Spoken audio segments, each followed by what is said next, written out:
So eto na nga, Tony Bishop nagpakitang gilas agad sa unang laban ng Ginebra kontra sa Converge at tila hindi napigilan pa, unexpected at tila alam na niya ang gagawin niya sa loob. Eto namang si Stan or Stan Hardinger ay matindi ang pinakita, very unexpected at siya talagang high leading score dito nga po sa first quarter. So tirahin na natin yan, laban na nga po ng Barangay Ginebra kontra dito sa Converge. First debut game ito ng Ginebra, kaya naman sobrang inaabangan talaga natin. Sa first 5 po, pasok ang ating mga pambato: Maverick Ahan, Missy, Scotty Thompson, Tony Bishop, Rafael Ku, Christian Stan Hardinger. At first quarter pa lang nakita po ninyo, first points na kuha ng Converge, pero nagkaroon naman ng first 2 points din, free throw. Ito nga po ang Barangay Ginebra kay Tony Bishop. Si Stan napakalupit talaga at hindi talaga mapigilan ang kanyang mga tira. Very unexpected ito at tamang-tama lang na ipinasok siya ni Coach Tim Cone sa starting 5 lineup. Naging consistent din dito ang mga galawan nga po ni Tony Bishop.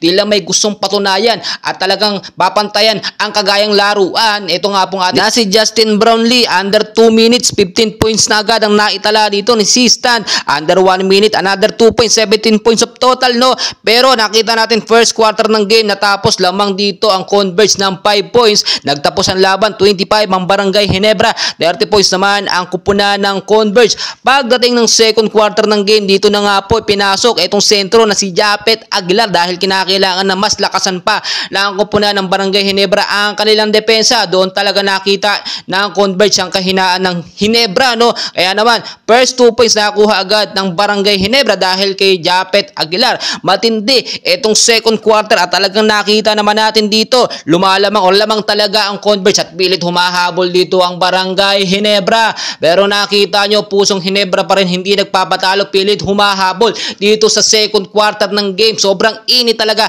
ng kanilang laban. So natapos nga pong second quarter ng game, dito nakabawi ang Barangay Ginebra. Una lamang ang Converge pero unti-unti nakahabol dito ang Ginebra team, So nagtapos ang second quarter ng game, nakalamang ng 2 points ang Barangay Ginebra sa score nga po na 54-52 naman ang kupunan ng Converge. So pagdating nga po ng third quarter ng game ay dito na inalat ang kupunan ng Converge at nakuha nga po ng Barangay Ginebra ang kanilang matinding chemistry kasama ang bagong import na si Tony Bishop. Nakita nyo, naging consistent talaga ang scoring, less error and turnover po ang Ginebra dito, kaya naman nagtuloy-tuloy at talagang lumaki ang lamang nila. So natapos ang third quarter sa score nga po na 80 ang Barangay Ginebra, 67 points naman po ang Converge. Pagdating ng fourth quarter ng game, dito naging very intense at crucial ang naging laban.